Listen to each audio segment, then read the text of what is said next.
بسم اللہ الرحمن الرحیم۔ السلام علیکم دوستو، اقبال وائز میں خوش آمدید۔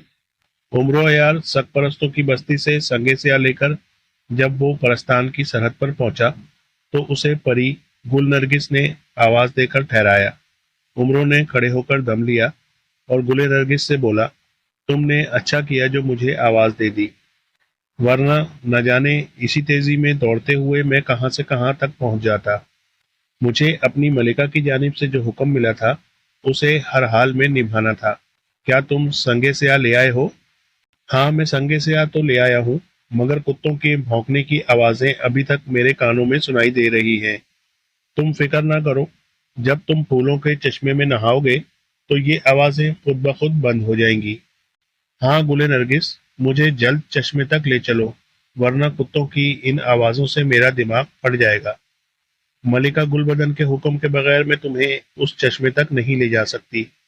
ٹھیک ہے، پھر تم مجھے جلد ملکہ کے پاس لے چلو تاکہ ان کمبخت اور منحوس آوازوں سے میرا پیچھا چھوٹے۔ پری گل نرگس عمرو کو لیے مہمان خانے میں پہنچ گئی۔ ملکہ ابھی تک تخت پر بیٹھی عمرو کی منتظر تھی۔ جو ہی اس نے عمرو عیار کو دیکھا، خوش ہوتے ہوئے بولی، شاباش عمرو، تم نے ہمارے لیے وہ خدمت سر انجام دی ہے جس کی ہمیں کسی سے توقع نہیں تھی۔ آؤ عمرو، آگے بڑھو اور سنگ سیاہ ہمیں دے دو تاکہ ہم جلد از جلد اپنی بہن کا علاج کریں۔ عمرو نے سنگ سیاہ ملکہ کو دینے سے پہلے کہا، حضور ملکہ عالیہ، خدا را پہلے مجھے ان کتوں کی آوازوں سے پیچھا چھڑائیے، نہیں تو میں مر جاؤں گا۔ تم فکر نہ کرو، ہم ابھی تمہیں پھولوں کے چشمے پر روانہ کیے دیتے ہیں۔ گل نرگس، تم عمرو کو لے کر چشمے پر پہنچ جاؤ۔ جب یہ غسل کر چکے تو پھر اسے ہمارے روبرو لے آؤ۔ ہم یہ نہیں چاہتے کہ ہمارے مہمان کی تکلیف رفع ہونے سے پہلے ہم اپنی بہن کی تکلیف رفع کرنے کی کوشش کریں۔ گل نرگس عمرو کو لیے ایک ایسے چشمے پر پہنچی جس کی سطح پر لاتعداد پھول تیر رہے تھے۔ اس نے عمرو کو غسل کرنے کے لیے کہا اور خود ایک پھولوں سے لدے ہوئے گوشے میں جا بیٹھی۔ عمرو بلا توقف چشمے میں کود گیا۔ پانی معطر اور ٹھنڈا تھا۔ عمرو کی ساری تھکان دور ہو گئی، اور جب اس نے پانی میں غوطہ لگایا تو کتوں کی آوازیں بھی سنائی دینا بند ہو گئیں۔ عمرو نے خدا کا شکر ادا کیا۔ چند منٹوں تک نہانے کے بعد جب وہ چشمے سے باہر نکلا تو اسے ایک انتہائی خوبصورت لباس پڑا ہوا مل گیا۔ عمرو نے وہ زیب تن کیا۔ اس کے بعد اس نے گل نرگس کو آوازیں دی، لیکن وہ اسے کہیں بھی نہ ملی۔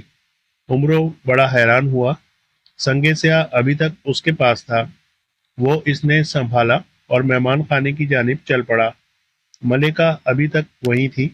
عمرو نے سنگ سیاہ ملکہ کو دیتے ہوئے کہا، لیجیے ملکہ عالیہ، سنگ سیاہ۔ ملکہ نے سنگ سیاہ لیتے ہوئے عمرو عیار سے پوچھا، عمرو، گل نرگس کہاں ہے؟ ملکہ عالیہ، وہ تو چشمے پر مجھے چھوڑنے کے بعد واپس چلی آئی تھی۔ اس پر ملکہ گلبدن اسی وقت اٹھ کر کھڑی ہو گئی۔ عمرو اور دوسری پریوں کو چشمے پر چلنے کا حکم دیا۔ چشمے پر پہنچے تو گل نرگس کی تلاش شروع ہو گئی۔ ملکہ عالیہ، یہ رہی شہزادی۔ شہزادی؟ عمرو بڑبڑایا۔ ملکہ اور دوسری پریاں اس جگہ پہنچی جہاں گل نرگس تھی۔ عمرو عیار نے آگے بڑھ کر دیکھا تو گل نرگس بے ہوش پڑی تھی۔ ملکہ نے اسی وقت سنگ سیاہ گل نرگس کے ہاتھوں اور پیروں پر رگڑا۔ اسے فوراً ہوش آ گیا۔ ملکہ نے اس سے پوچھا، گل نرگس، اب تمہاری طبیعت کیسی ہے؟ ٹھیک ہوں ملکہ عالیہ، گل نرگس بولی۔ اس کے بعد پری گل بدن نے عمرو عیار سے کہا، عمرو، ہم تمہارے بے حد شکر گزار ہیں جو تم نے ہماری بہن کی زندگی کو دکھوں اور مصیبتوں سے نجات دلائی۔ گل نرگس میری چھوٹی بہن ہے۔ اسے اکثر بے ہوشی کے ایسے دورے پڑتے تھے جو کئی کئی روز ختم نہیں ہوتے تھے۔ پھر ایک پریزاد نے ہمیں بتایا کہ اگر سگ پرستوں کی بستی سے سنگ سیاہ حاصل کر لیا جائے تو اس سے شہزادی کی بیماری دور ہو سکتی ہے۔ ہم ایک عرصے تک سنگ سیاہ حاصل کرنے کی فکر میں لگے رہے۔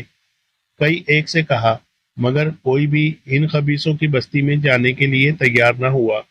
پھر ایک دن ہم نے تمہاری دوڑ دیکھی تو اسی دن ہم نے اندازہ کر لیا کہ سنگ سیاہ تمہارے سوا کوئی بھی نہیں لا سکتا، سو ہم نے جو سوچا تھا وہ پورا ہوا۔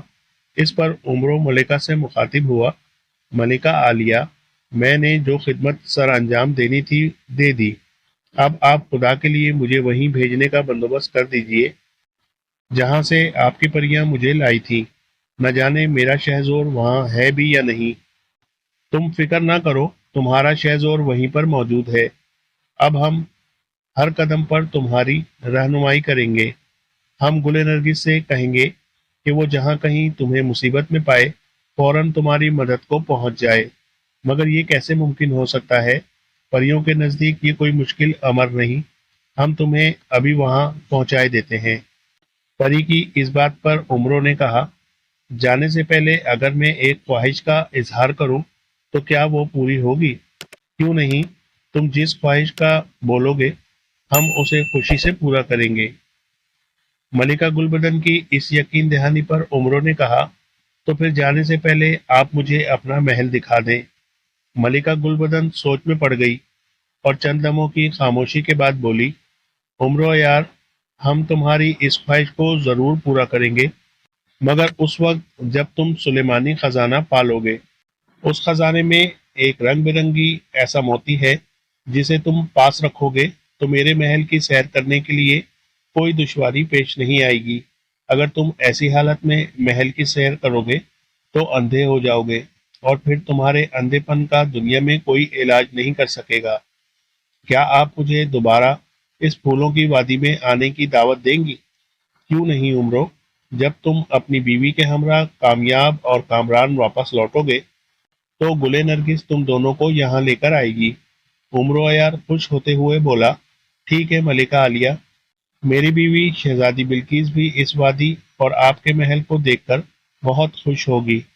اس کے بعد عمرو نے دوبارہ جانے کی خواہش کا اظہار کرتے ہوئے کہا، ملکہ عالیہ، آپ نے مجھ سے اس بات کا وعدہ کیا تھا کہ آپ مجھے سلیمانی خزانے کی جگہ پر بھی پہنچا دے گی۔ ہم تمہیں اس راہ پر ضرور ڈال دیں گے جس کو عبور کرنے کے بعد تم سلیمانی خزانے تک پہنچ جاؤ گے۔ اب تم آنکھیں بند کرو تاکہ ہم تمہیں تمہارے وفادار گھوڑے کے پاس پہنچا دیں۔ اس پر عمرو نے اپنی آنکھیں بند کر لی۔ گھوڑے کی ہنہناہٹ پر عمرو نے ایک دم آنکھیں کھول دی، دیکھا تو وہ اسی جگہ پر کھڑا تھا جہاں سے پریاں اسے سوتے ہوئے اٹھا کر لے گئی تھی۔ پاس ہی شہزور کھڑا تھا۔ عمرو نے آگے بڑھ کر اسے پیار کیا۔ رات کا وقت تھا، اس لیے عمرو نے مناسب یہی سمجھا کہ صبح سویرے سفر پر چل دوں گا۔ اس بات کا خیال کرتے ہوئے وہ اسی جگہ لیٹ گیا جہاں پر پہلے لیٹا تھا۔ شہزور بھی عمرو کے پاس ہی بیٹھ گیا۔ عمرو یار کی آنکھ بھی نہ لگی تھی کہ اسے محسوس ہوا کہ جیسے کوئی اسے ہلا رہا ہو۔ عمرو نے ایک دم آنکھیں کھول دی، دیکھا تو اکرون جن ہے۔ میں تم سے بدلہ لیے بغیر نہیں چھوڑوں گا۔ مجھے پتہ چل گیا تھا کہ تم چار دیواری سے فرار ہو گئے ہو، اسی وقت سے میں تمہاری تلاش میں گھوم رہا ہوں۔ اچھا ہوا کہ تم مل گئے۔ عمرو نے اکرون کو دیکھتے ہی سر پیٹ لیا۔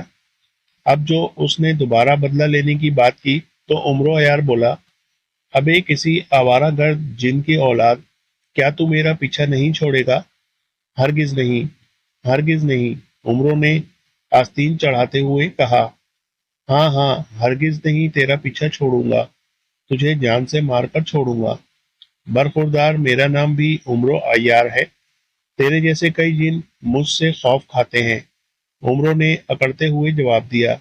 اس پر اکرون کی دانت پیستے ہوئے جواب دیا، برخوردار، وہ ہوں گے بناوٹی جن، میں تو اصلی جنوں کی اولاد سے ہوں، کسی آدمزاد سے خوف کھانے والا نہیں۔ اس پر عمرو نے اکرون کے آگے ہاتھ جوڑتے ہوئے کہا، بھائی میں سمجھ گیا، تو واقعی کسی ڈھیٹ جن کی اولاد سے ہے۔ اب تو چلا جا، مجھے بڑی زور کی نیند آ رہی ہے۔ نہیں، میں ہرگز نہیں جاؤں گا، میں تمہیں یہاں سے لے کر جاؤں گا۔ لے کر کہاں جائے گا؟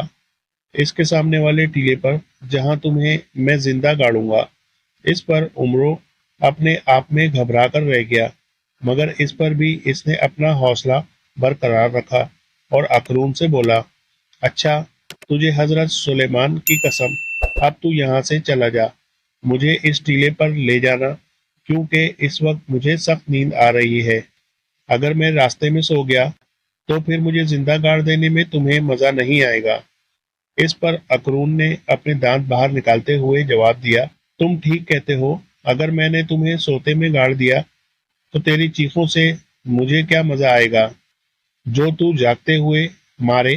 پھر وہ چند لمحوں کی خاموشی کے بعد بولا، اچھا عمرو، اب تو میں چلا جاتا ہوں، صبح سویرے تجھے آ کر دیکھ لوں گا۔ دیکھ اکرون، عمرو نے اسے سمجھانے کے انداز میں کہا، میں صبح سویرے جاگنے کا عادی نہیں ہوں، میں تو خوب دن چڑھے جاگتا ہوں، اور پھر مجھے تھکاوٹ بھی بہت ہے، ممکن ہے کہ میں کل دوپہر سے پہلے جاگ ہی نہ سکوں۔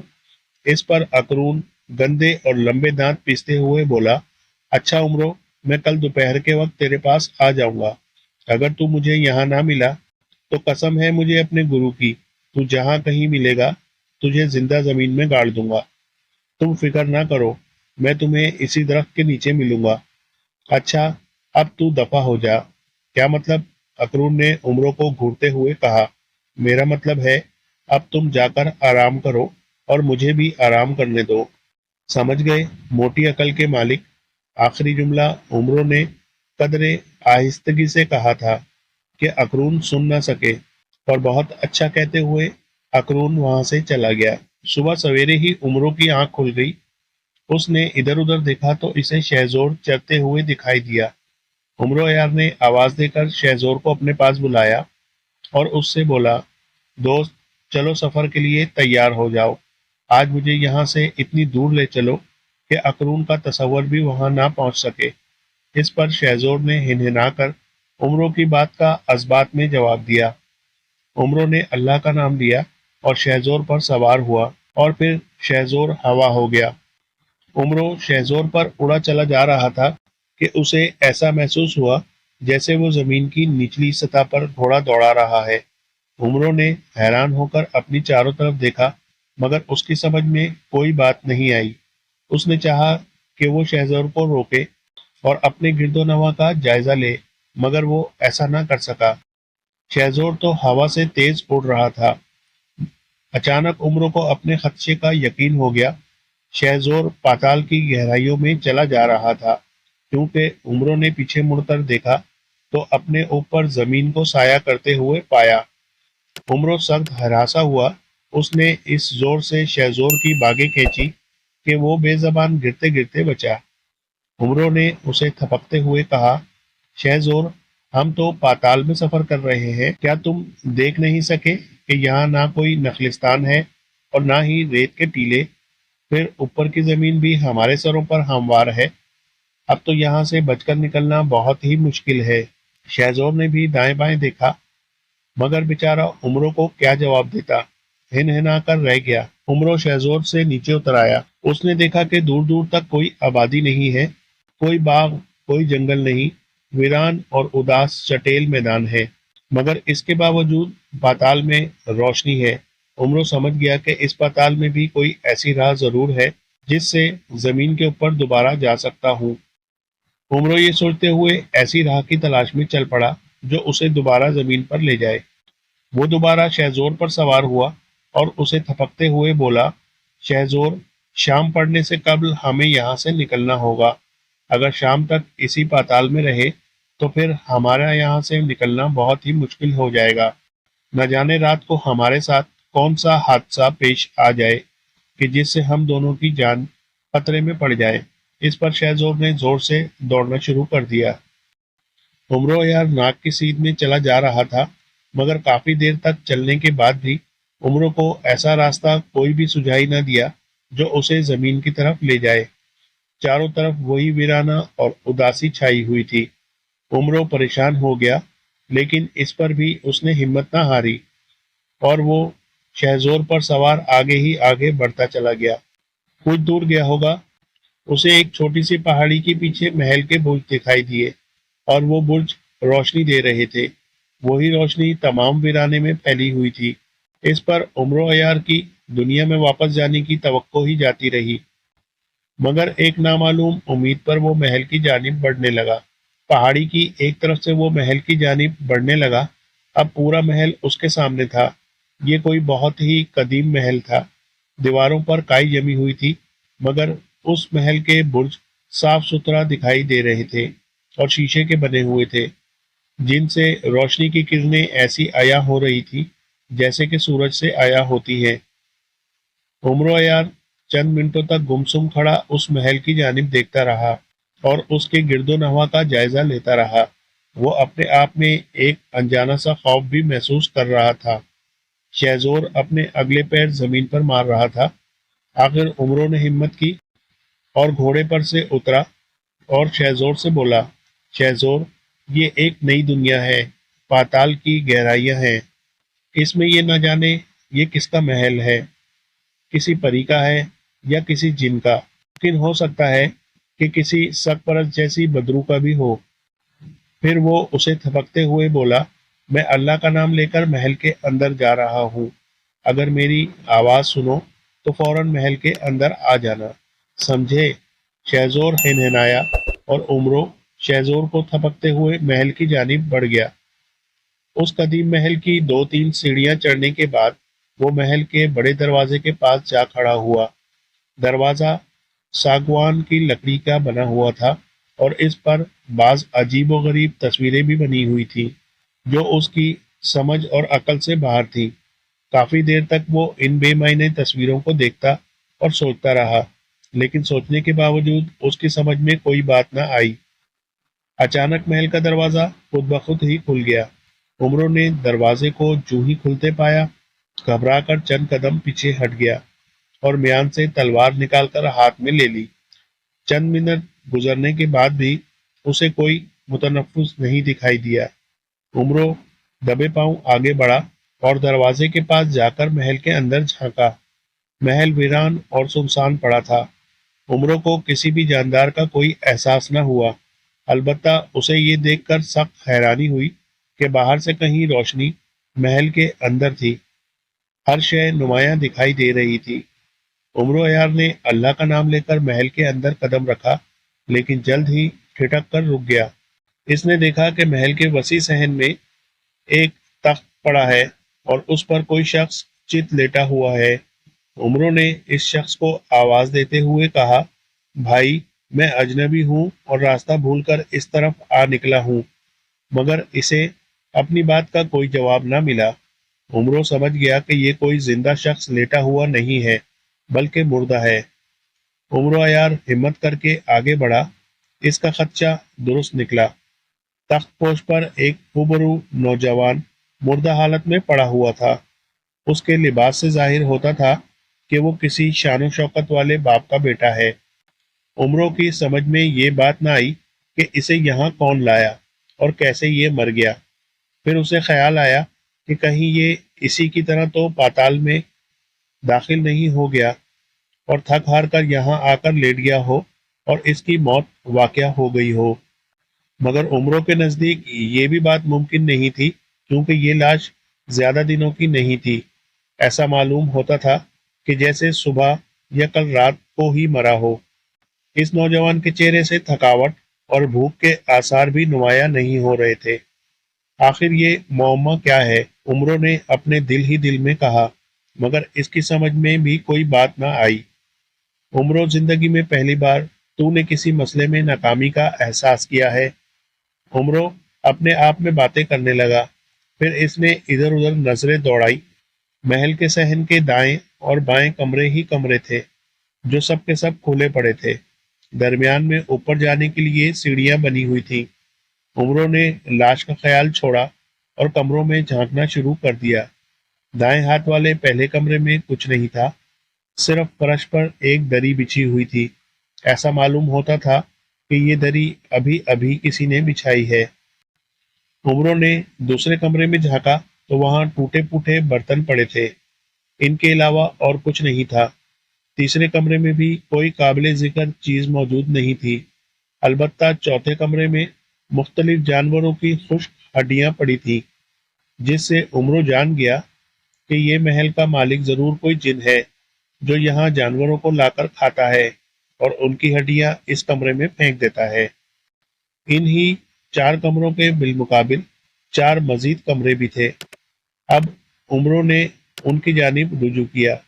پہلے کمرے میں اس نے انسانوں کی ہڈیاں اور کھوپڑیاں پڑی دیکھی تو اپنے آپ میں کانپ کر رہ گیا۔ وہ کافی دیر تک سہمی سہمی نظروں سے ادھر ادھر دیکھتا رہا، پھر اس کی نظریں تخت پوش پر پڑی ہوئی لاش کی جانب اٹھ گئی۔ لاش اسی طرح بے حس و حرکت پڑی تھی۔ پھر اسے ایسا محسوس ہوا کہ جیسے لاش میں حرکت پیدا ہو رہی ہے۔ عمرو ایک دم دیوار کے سہارے کھڑا ہو گیا، مگر اسے جلد ہی احساس ہو گیا کہ یہ اس کا وہم ہے۔ لاش بے حس و حرکت اپنی جگہ پر قائم ہے۔ عمرو نے وہم اور خوف کو اپنے ذہن سے نکالا اور ہمت کر کے دوسرے کمرے کی جانب بڑھا۔ اس میں جھانکا تو اسے عجیب منظر دکھائی دیا۔ کمرے کے وسط میں آگ کا الاؤ دہک رہا تھا اور ایسا معلوم ہوتا تھا کہ جیسے یہ الاؤ ابھی کسی نے روشن کیا ہے۔ آگ کے شعلے چھت سے چھو کر لوٹ رہے تھے۔ اس نئے منظر نے عمرو کے حواس معطل کر دیے۔ اس کی سمجھ میں نہیں آ رہا تھا کہ ایسی کون سی ہستی ہے جس نے یہ کھیل کھیلا ہے۔ وہ کوئی جن ہے، بھوت ہے، یا کوئی پاتال کی ایسی بلا ہے جس سے عمرو کو آج تک واسطہ نہیں پڑا تھا۔ عمرو کافی دیر تک اس کمرے کے باہر گمسم کھڑا رہا، پھر اس نے آگے بڑھ کر تیسرے کمرے میں جھانکنا چاہا، مگر وہاں تاریکی کے سوا اسے کوئی شے دکھائی نہ دی۔ وہ کمرے کو غور سے دیکھتا رہا کہ کسی نے اپنا سخت ہاتھ اس کے شانے پر رکھا۔ عمرو چیختے چیختے رہ گیا۔ پلٹ کر دیکھا تو تخت پوش والی لاش اس کی پشت پر کھڑی تھی، جس کی آنکھیں بند تھیں۔ عمرو عیار ایک دم پیچھے ہٹ گیا اور تلوار والا ہاتھ بلند کرتے ہوئے بولا، خبردار جو تم نے آگے بڑھنے کی کوشش کی، میں تمہیں تلوار مار کر ختم کر دوں گا۔ اس پر لاش نے اپنی آنکھیں کھول دی۔ عمرو عیار نے لال انگارہ آنکھیں دیکھی تو سہم کر رہ گیا۔ ایسا دکھائی دیتا تھا کہ جیسے لاش کی آنکھوں میں پورا جسم کا خون اتر آیا ہو۔ لاش پر عمرو کی دھمکی کا کوئی اثر نہ ہوا۔ وہ آگے بڑھی۔ اس پر عمرو نے اپنے حواس کو برقرار رکھتے ہوئے پوری قوت سے اس پر تلوار دے ماری، مگر تلوار کے وار سے اس کا کچھ بھی نہ بگڑا۔ تلوار اس کے سر پر ایسی پڑی جیسے روئی کے گالوں پر پڑی ہو۔ لاش کو نہ کوئی زخم لگا اور نہ ہی اس کے قدم رکے۔ عمرو عیار پیچھے ہٹ رہا تھا اور لاش آگے بڑھ رہی تھی۔ عمرو عیار ایک بار پھر تلوار سے وار کیا، مگر اس سے بھی لاش کا کچھ نہ بگڑا۔ مارے خوف کے تلوار اس کے ہاتھ سے گر پڑی اور وہ دوڑ کر چوتھے کمرے میں جا داخل ہوا اور اندر سے کنڈا لگا لیا۔ چوتھے کمرے میں روشنی تھی۔ عمرو نے پلٹ کر نظریں کمرے میں دوڑائیں تو سہم کر رہ گیا۔ اس کے سامنے ایک چبوترے پر سبدوم بیٹھا مسکرا رہا تھا۔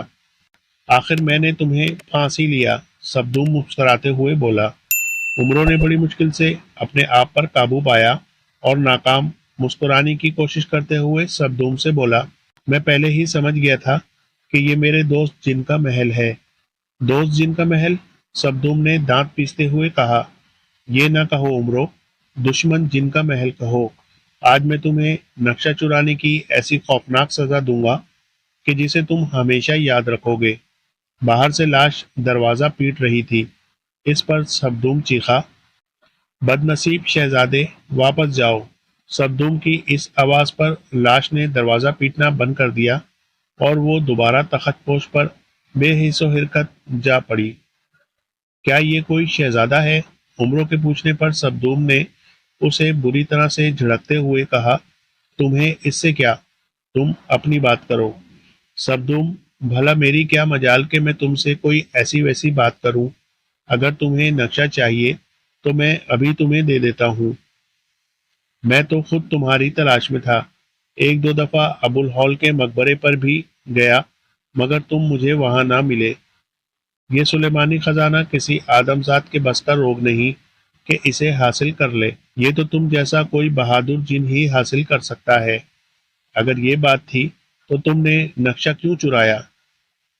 ہاں، وہ میری غلطی تھی جسے میں تسلیم کرتے ہوئے تم سے معافی کا طلبگار ہوں۔ عمرو نے سبدوم کے بدلے تیور دیکھتے ہوئے کہا، لاؤ، وہ نقشہ کہاں ہے؟ نقشہ لینے کے بعد میں تم سے کوئی بات کروں گا، سبدوم بولا۔ اس پر عمروں نے سبدوم کے آگے ہاتھ جوڑتے ہوئے کہا، مہربان سبدوم، نقشہ تو میں نے گھوڑے کی زین کے نیچے چھپا رکھا ہے، اگر تم کہو تو میں اسے لے آؤں۔ سبدوم نے غور سے عمروں کی جانب دیکھا، پھر چند لمحوں کی خاموشی کے بعد بولا، لے آؤ، مگر اتنی بات یاد رکھنا، اگر تم نے کوئی عیاری کی تو یہاں سے زندہ نہیں جا سکو گے۔ اجی توبہ کیجیے سبدوم صاحب، بھلا میری کیا مجال کہ میں یہاں سے دم دبا کر بھاگ سکوں۔ مگر مگر کیا؟ سبدوم گرجا۔ عمرو سنجیدگی سے بولا، میری بیوی شہزادی بلقیس کہاں ہے؟ اس پر سبدوم نے زوردار قہقہا مارا اور عمرو سے بولا، بے وقوف، تیری بیوی یہاں کہاں؟ وہ تو میرے دوسرے محل میں ہے۔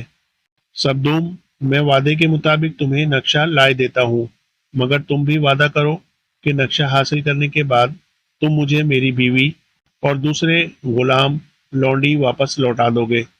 عمرو، جہاں تک تمہارے غلام اور لونڈیوں کا تعلق ہے، ان کی واپسی کا تو اب سوال ہی پیدا نہیں ہوتا، کیونکہ تم ان سب کی ہڈیاں ایک کمرے میں دیکھ چکے ہو۔ کیا تم نے؟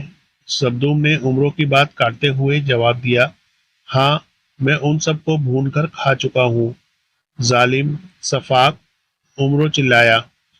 سبدوم عمرو کی چلانے پر اپنی جگہ سے اٹھ کر کھڑا ہو گیا اور اس سے بولا، عمرو یار، زیادہ چلانے کی ضرورت نہیں، اگر تم نے مجھے نقشہ واپس نہ کیا تو میں تمہارا اور تمہاری بیوی کا بھی وہی حشر کروں گا جو تمہارے غلام اور لونڈیوں کا کر چکا ہوں۔ عمرو اپنے آپ میں سٹ پٹا کر رہ گیا۔ اس نے اپنے دل میں کہا، او خدا، میں کس ظالم کے پلے پڑ گیا ہوں، کاش اس وقت کوئی میری مدد کو آ جائے تو میں اس پاجی کا سر پھوڑ دوں گا۔ سبدوم نے عمرو کو کچھ سوچتے ہوئے پایا تو اس سے بولا، عمرو، یہاں تمہاری عیاری نہیں چلے گی، اگر تم اپنی اور اپنی بیوی کی خیریت چاہتے ہو تو فوراً نقشہ لا کر میرے حوالے کر دو۔ اس پر بھی اگر تم نے کوئی شرارت کی تو میں سب سے پہلے تمہارا حشر شہزادہ عاصم کی مانند کروں گا، جو آج میرے معمولی سے اشارے پر تباہی اور بربادی لا سکتا ہے۔ عمرو نے مزید کچھ کہنا مناسب خیال نہ کیا اور اسی وقت کمرے سے باہر نکل آیا۔ باہر آ کر اس کی نظریں خود بخود تخت پوش والی لاش پر جا پڑی۔ لاش بت کی مانند چت پڑی تھی۔ عمرو نے اپنے آپ میں سوچا، یہ کوئی بد نصیب شہزادہ ہے جسے سبدوم نے جادو کے زور سے اپنے قابو میں کیا ہوا ہے، کاش میں اسے اصلی حالت پر لا سکتا۔ اس طرح کی سوچ ذہن میں لیے ہوئے عمرو محل سے باہر آیا۔ شہزور وہیں کھڑا تھا جہاں عمرو اسے کھڑا رہنے کو کہہ کر گیا تھا۔ عمرو نے نقشہ گھوڑے کی زین کے نیچے ہی رکھا تھا۔ اس نے نقشہ نکالا اور محل کی جانب مڑا ہی تھا کہ اس نے اپنے سامنے گل نرگس کو زمین پر اترتے ہوئے دیکھا۔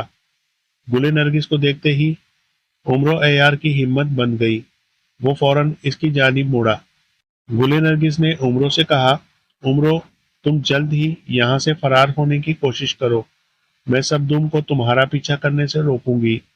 گل نرگس، سبدوم بڑا مکار اور ہوشیار جن ہے، کہیں ایسا نہ ہو وہ تمہیں کوئی نقصان پہنچائے۔ تم میری فکر نہ کرو، تم شہزور پر سوار ہو کر یہاں سے چلنے کی کرو۔ ہاں، اتنی بات کا خیال رکھنا کہ تم دائیں بائیں نہ منڈ جانا، ناک کے سیدھ اپنا گھوڑا دوڑاتے لے جانا۔ گل نرگس نے اتنی ہی بات کہی تھی کہ سبدوم محل سے باہر نکل آیا اور اس کے ہاتھ میں ایک مضبوط رسہ تھا۔ عمرو نے سبدوم کو دیکھا تو فوراً چھلانگ لگا کر شہزور پر سوار ہو گیا۔ سبدوم نے رسہ پھینکا جس میں کئی اور رسیاں نکل کر عمرو کے چاروں طرف پھیل گئی، مگر شہزور نے اس زور سے اور اتنی بلند چھلانگ لگائی کہ وہ ان تمام رسیوں کو پھلانگ گیا۔ عمرو ان رسیوں میں جگڑتے جگڑتے رہ گیا اور شہزور پر سوار دور نکل گیا۔ سبدوم نے گل نرگس کو دیکھا تو چیختے ہوئے بولا، نادان پری، تم نے میرے دشمن کو میرے پنجے سے چھڑوا کر اچھا نہیں کیا، میں تمہیں سخت ترین سزا دوں گا۔ سبدوم، یاد رکھو، عمرو میرا محسن ہے اور میں اس کی قدم قدم پر حفاظت کروں گی، کیونکہ ہم احسان فراموش نہیں ہیں، اور یہ بھی یاد رکھو کہ میں گل بدن اور پریزاد شہزاد کی چھوٹی بہن ہوں۔ اگر تم نے مجھے نقصان پہنچانے کی کوشش کی تو میری بہن 7ویں پاتال تک بھی تیرا پیچھا نہیں چھوڑے گی۔ بکو مت سبدوم گرجا، میں تم سے اور تمہاری بہن سے نپٹ لوں گا۔ عمرو اگر تمہارا محسن ہے تو میرا دشمن ہے، میں اسے ہرگز معاف نہیں کروں گا۔ یہ تو وقت بتائے گا سبدوم، میں اب جا رہی ہوں، اگر تیرے اختیار میں ہے تو مجھے روک کر دیکھ لے۔ گل نرگس کی اس بات پر سبدوم نے منہ میں کچھ پڑا اور اس پر پھونک مارتے ہوئے بولا، جا بھسم ہو جا۔ سبدوم کے اتنا کہتے ہی گل نرگس کے ارد گرد آگ ہی آگ ہو گئی۔ گل نرگس نے پروں کو جنبش دی اور اوپر کو اڑ گئی۔ اس پر سبدوم نے ایک اور پھونک ماری جس پر گل نرگس کے چاروں طرف خونخوار اور بڑے بڑے طاقتور گدھ پیدا ہو گئے۔ وہ گل نرگس پر بری طرح سے حملہ آور ہوئے اور اسے چونچے مار کر زخمی کرنے لگے۔ گل نرگس نے ان کا دائرہ توڑا اور محل کی بالائی چھت پر پہنچ کر اس نے بھی کچھ منہ میں پڑا اور روشن گنبدوں کی طرف پھونک ماری۔ ان گنبدوں پر پھونک پڑتے ہی روشنی جاتی رہی، چاروں طرف اندھیرا ہی اندھیرا پھیل گیا۔ سبدوم اس تاریکی میں چیخا، اف یہ تاریکی، یاد رکھ پری، میں تمہیں زندہ نہیں چھوڑوں گا، میں تیرا پیچھا پرستان تک کروں گا۔ اسی طرح وہ چیختا چلاتا دور چلا گیا۔ گل نرگس سمجھ گئی کہ سبدوم کا یہ محل جو اس کی پناہ گاہ بنا ہوا تھا روشنی کے ختم ہوتے ہی تباہ ہو گیا ہے، اب وہ یہاں آ کر نہیں رہے گا۔ آگ بجھ چکی تھی اور گدھ بھی کہیں جا چکے تھے، مگر اس اندھیرے میں کسی کے کہانے کی آواز پر گل نرگس چونک پڑی۔ اس نے اپنے جادو کے زور سے ایک روشنی کا گولا پیدا کیا۔ اس گولے کی روشنی میں اس نے محل سے باہر کسی آدمزاد کو اوندھے منہ گرے ہوئے پایا۔ گل نرگس نے آگے بڑھ کر اسے اٹھایا۔ یہ وہی شہزادہ تھا جسے سبدوم نے اپنے جادو کے زور سے مردہ بنا رکھا تھا۔ تم کون ہو؟ شہزادے نے گل نرگس سے پوچھا۔ پری نے جواب دیا، تم میری بات چھوڑو، تم یہ بتاؤ کہ تم سبدوم کے ہتھے کیسے چڑھے ہو؟ شہزادہ عاصم اپنے ہوش و آواز درست کرتے ہوئے بولا، یہ تو میں بھی نہیں جانتا، صرف اپنے بارے میں اتنا ہی بتا سکتا ہوں کہ میں اصفہان کا وارث تخت ہوں۔ ایک دفعہ شکار کے لیے جنگل میں پہنچا تھا کہ وہاں کسی وجہ سے بے ہوش ہو گیا۔ جب مجھے ہوش آیا تو میں نے اپنے آپ کو اس محل میں گرفتار پایا۔ پھر ظالم سبدوم نے مجھ پر ایسا جادو کیا کہ میں اپنے ہوش و حواس کھو بیٹھا۔ سبدوم اکثر زندہ انسانوں کو یہاں لاتا رہتا ہے اور ان کو مجھ سے مرواتا رہا، بس یہی کچھ میرا کام رہ گیا تھا۔ اب تمہاری مہربانی سے اپنے اصل وجود میں آیا ہوں۔ گل نرگس نے مسکراتے ہوئے کہا، اللہ کی مہربانی کہو شہزادے، اور پھر عمروں کا احسان مانو، وہ یہاں آتا اور نہ ہی تمہاری گلو خاصی ہوتی۔ شہزادہ عاصم نے پوچھا، عمرو کون ہے؟ اس پر گل نرگس نے عمرو کے بارے میں ساری بات بتائی، جس پر شہزادہ عاصم نے اس خواہش کا اظہار کیا کہ وہ اس سے جلد از جلد عمرو سے ملا دے۔ اس پر گل نرگس شہزادہ عاصم کو لے کر عمرو کی تلاش میں چل پڑی۔ عمرو گل نرگس کی ہدایت کے مطابق شہزور پر سوار ناگ کی سیدھ میں بڑھتا چلا گیا، پھر وہ خود ہی زمین کی سطح پر نمودار ہو گیا۔ عمرو نے اپنے سر کے اوپر نیلا آسمان اور ریت کے پس و بلند ٹیلے دیکھے تو خدا کا شکر ادا کیا۔ اس نے شہزور کی رفتار سست کی، چھاگل سے پانی پیا اور آہستہ آہستہ آگے بڑھنے لگا۔ ابھی وہ تھوڑی دور ہی گیا ہوگا کہ سخت ترین آندھی نے اسے گھیرے میں لے لیا۔ شہزور زور زور سے ہنہنایا اور چاہتا تھا کہ اس آندھی میں عمرو کو لے بھاگے، مگر اس کا بس نہ چلا۔ وہ جدھر مڑتا تھا آندھی اسے پیچھے دھکیل کر رکھ دیتی تھی۔ اسی زوردار آندھی میں عمرو کو اکرون کے کہے سنائی دیے تو وہ ساری بات سمجھ گیا۔ عمرو چلایا، اکرون کے بچے، یہ کیا حرکت ہے؟ اگر مجھ سے مقابلہ ہی کرنا ہے تو سامنے آ کر کرو۔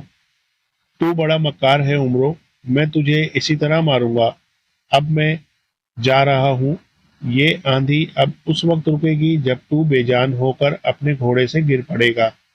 اس کے ساتھ ہی اکرون چلا گیا اور اس کے کہے دور دور تک اسے سنائی دیتے رہے۔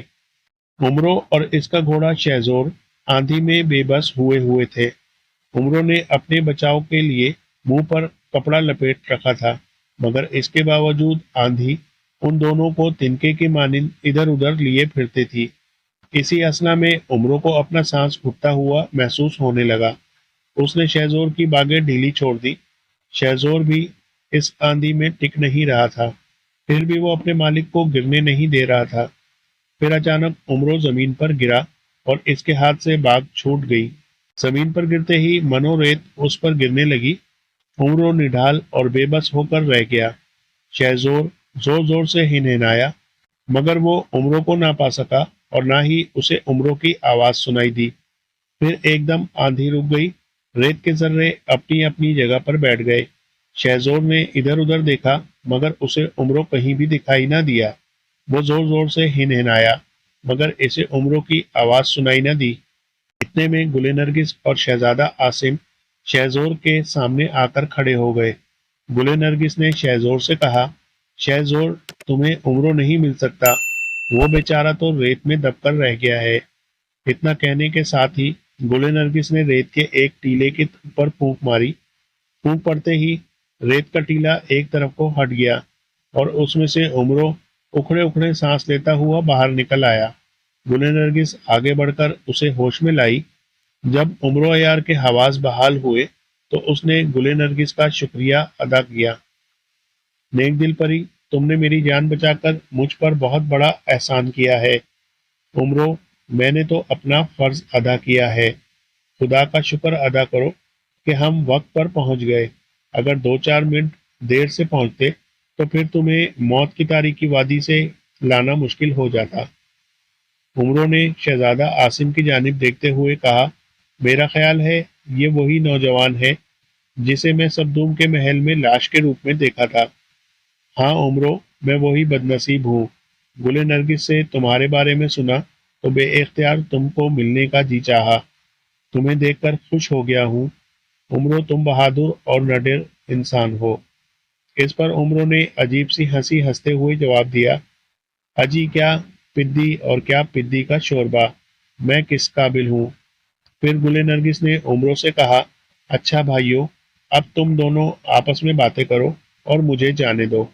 اس پر عمرو نے گل نرگس کو روکتے ہوئے کہا، مگر اب میں جاؤں کہاں؟ مجھے سلیمانی خزانے والے راستے کا تو بتا دو۔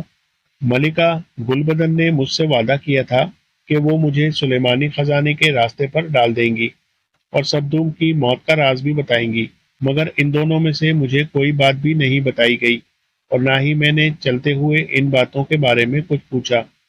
عمرو، تم فکر نہ کرو، سلیمانی خزانہ تو تمہیں افریقہ کے اس پار ملے گا۔